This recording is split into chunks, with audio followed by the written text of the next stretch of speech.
ఆంధ్రప్రదేశ్లో ఎన్నికల కోడ్ టీటీడీకి కాసుల వర్షం కురిపిస్తుంది. శ్రీవారి భక్తులకు కూడా ఇవి వరంగా మారింది. తిరుమల శ్రీవారి ఆదాయం 25 నెలలుగా అంతకంతకు పెరుగుతూనే ఉంది. ప్రతి నెల 100 కోట్లకు పైగా ఆదాయం సమకూరుతుంది. వేసవి సెలవులో విద్యార్థులు, ఎన్నికల గెలుపు కోసం వస్తున్న రాజకీయ నేతలతో హుండీ ఆదాయం అంతకంతకు పెరుగుతుంది.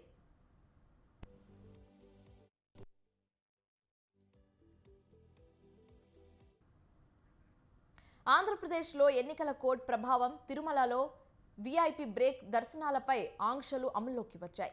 ఎన్నికల కోడ్ అమలులో తిరుమల శ్రీవాణి ట్రస్ట్కి గడిచిన 15 రోజుల్లో 22,075 కోట్ల రూపాయలు విరాళాలు అందించాయి.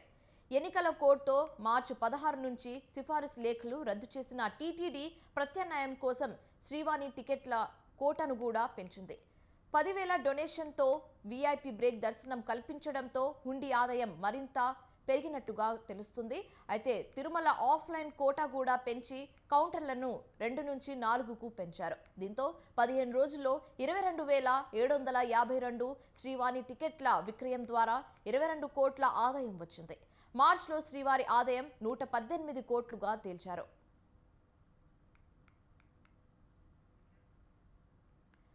ఇవాళ తిరుమలలో కోయిల్ అల్వార్ తిరుమంజనం కారణంగా వీఐపీ బ్రేక్ దర్శనాలు రద్దు చేసింది టీటీడీ.